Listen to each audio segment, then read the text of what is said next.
Hello, and welcome to the first episode of the 3-part, maybe 4-part series on Lorraine Code's paper, taking subjectivity into account. I'm wearing my mask today because that's the point where we're at in the coronavirus outbreak. So, actually, it's too hard to talk with this thing on. I'm just gonna pop it off to do my recordings, then I'll put it back on. Yeah, put it on between my takes. It's too hard to lecture with a mask on, and I'm outside and there's literally no one on the street. So I think I'm doing my duty.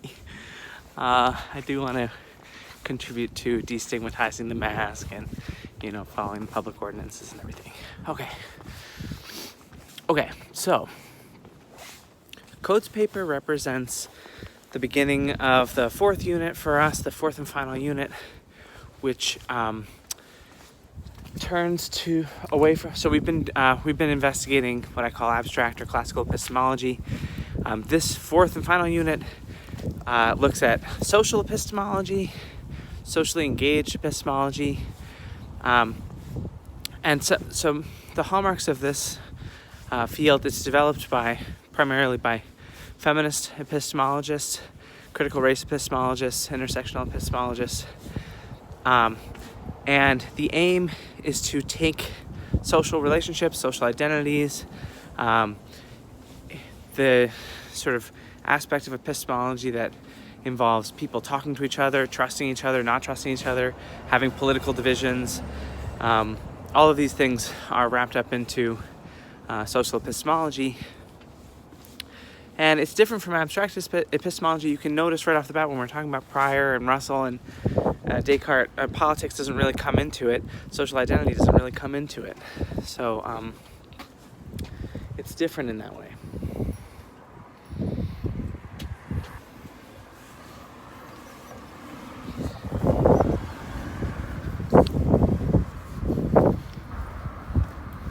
I'm on Main Street now,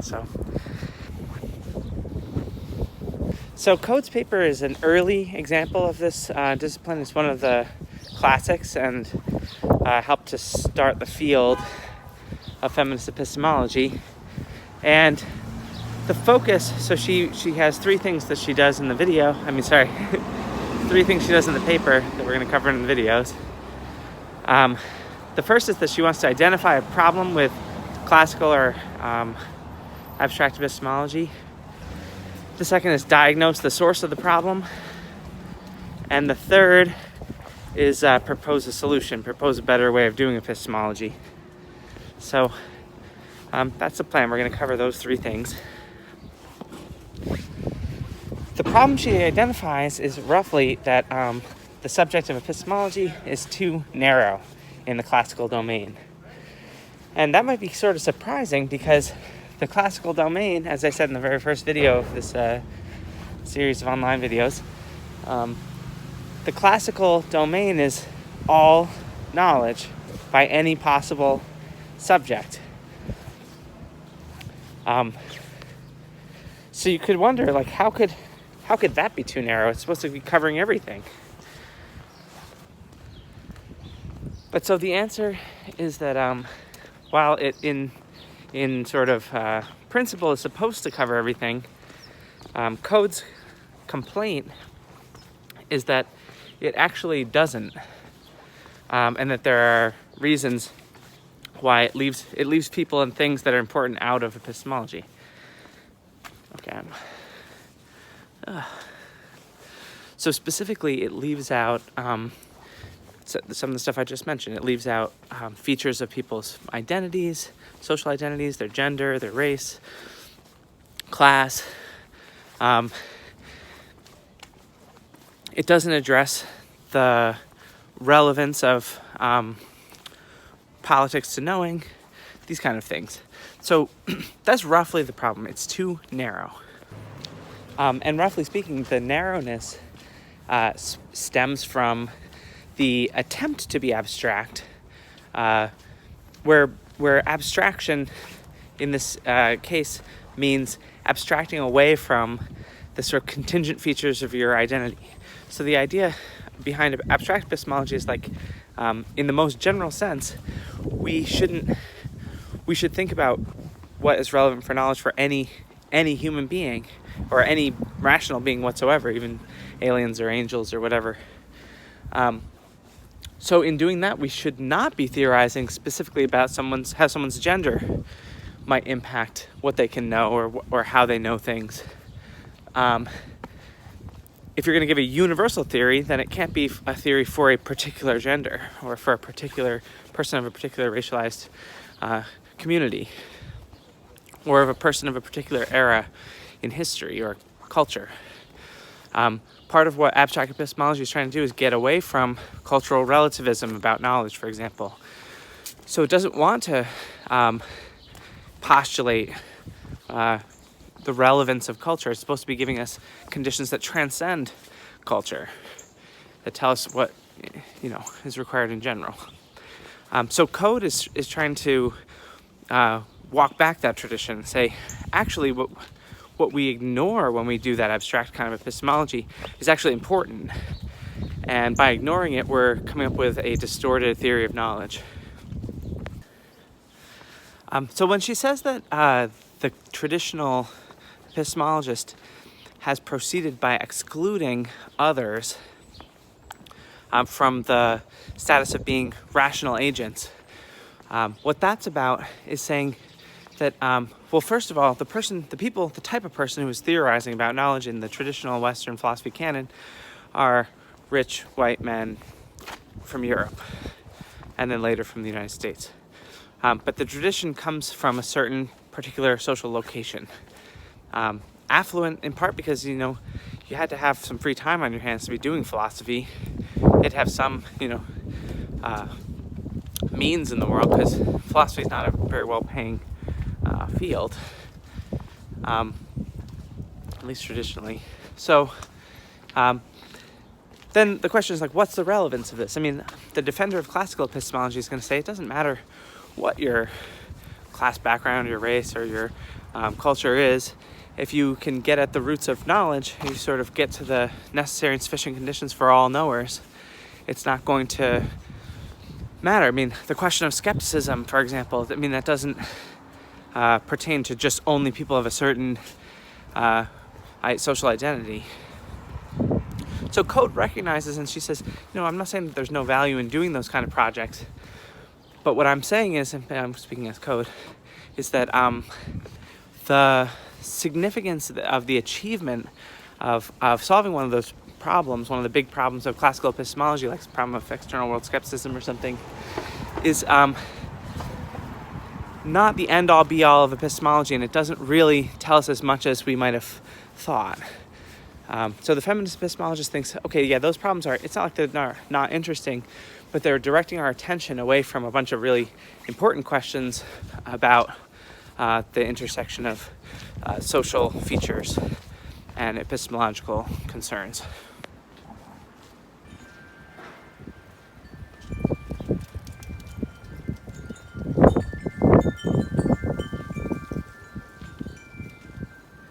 Here, sounds, wind chimes. But so more than just excluding a bunch of relevant features, or what the feminist epistemologist thinks of as relevant, classical epistemology actually identifies features that it characterizes as detracting from your status as a rational being. But those features are things that are associated with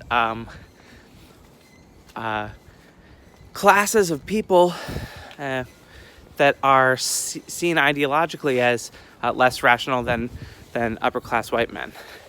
So, like, emotionality, she says, is one of these examples where the canonical abstract epistemologist has thought that emotion is something that the abstract ideal epistemic agent doesn't allow into their thought process, for example.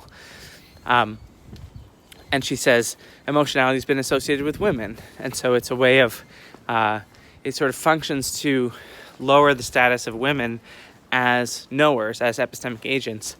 Now, there's a bunch of complications about this. Like, are women really more emotional than men? Men are very emotional, and they get upset seemingly just as easy, if not easier, than women, for example. And heated arguments, can carry a man away as easily as a woman.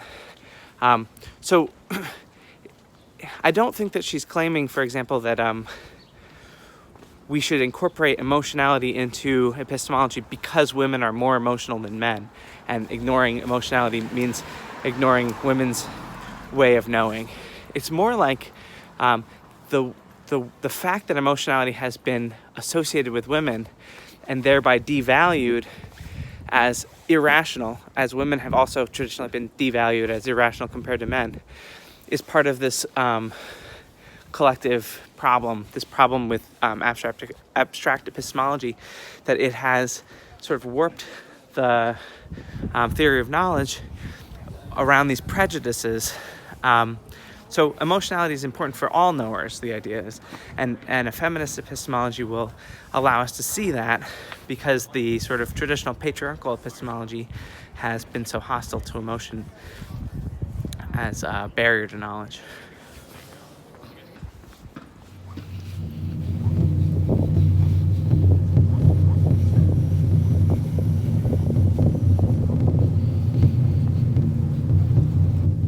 So she mentions a few other things besides emotion that have been sort of discarded as bad features of epistemic agents that she thinks has been kind of treated on, that's not the right way to deal with them, including practicality, relationship with other people, idiosyncrasy of the knower.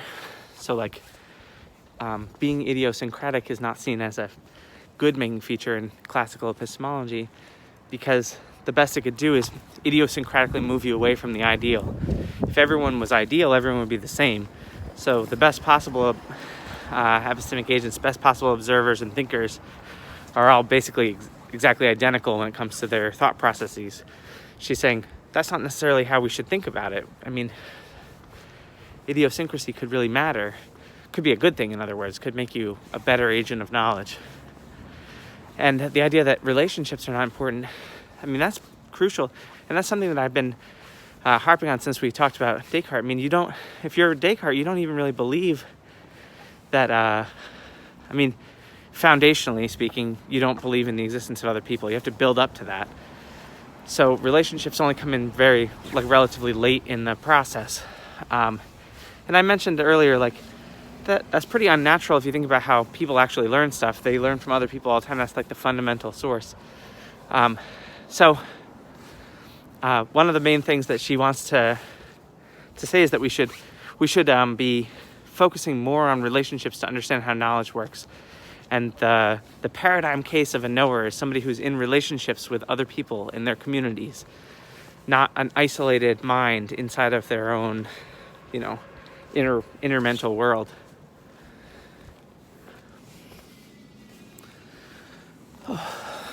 Okay.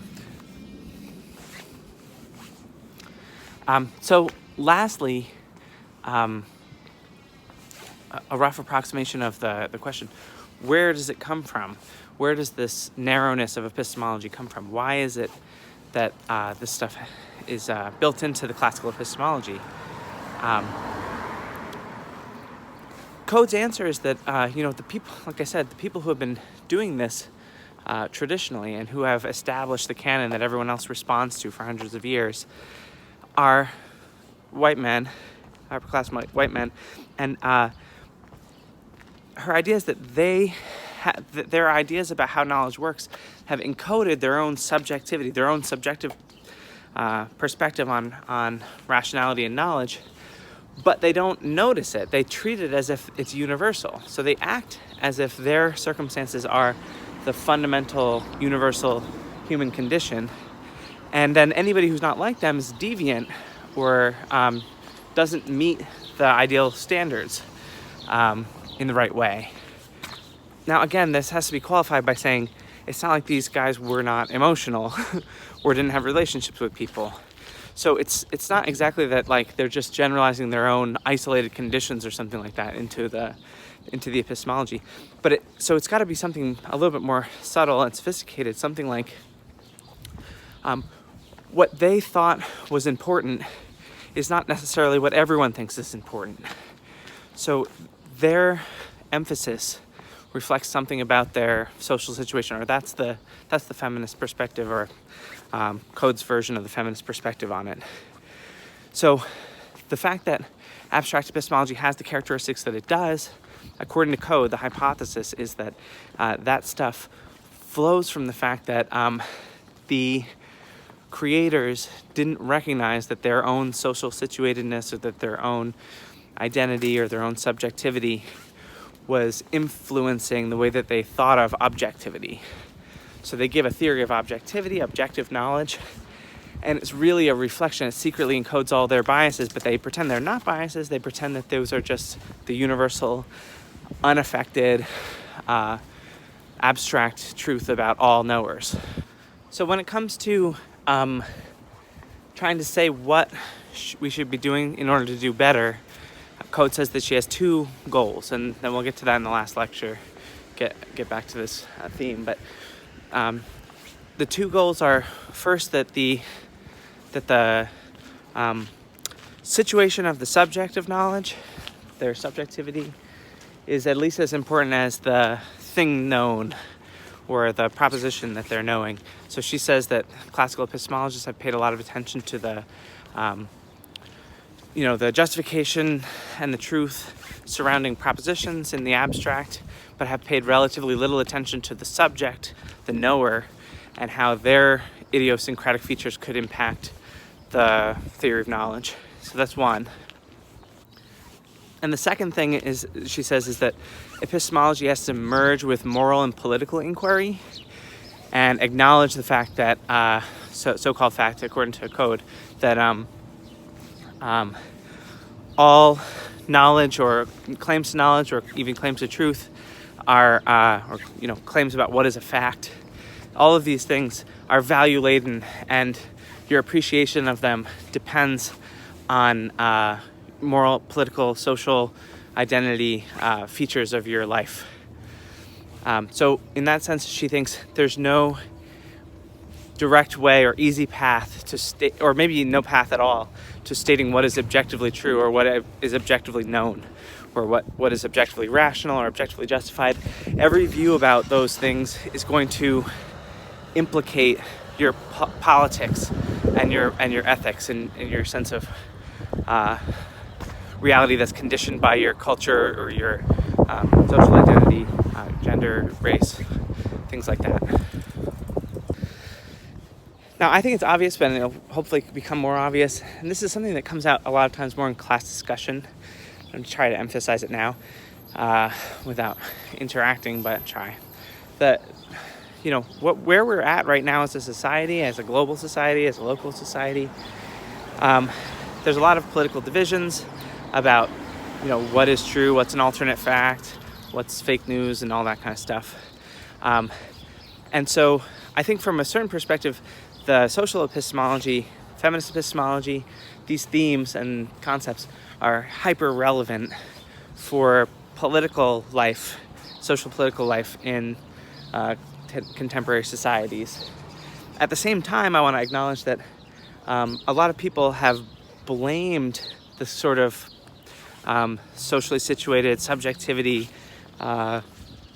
relativism that seems to come out of this kind of epistemology. People have blamed this academic tradition for sort of causing a loss in confidence about objective truth, about objective knowledge or science, stuff like that. So it's worth keeping in mind the question whether or not you think it is a source of a problem or a source of a solution. That this is closely tied with these political struggles over truth and knowledge. Okay, that's it for the first episode. I think that it's probably going to take us for 4 parts to get through this whole paper, which makes sense because it was going to be 2 lectures to begin with, and I'm doing basically 2 videos per lecture. So I'll see you in part 2.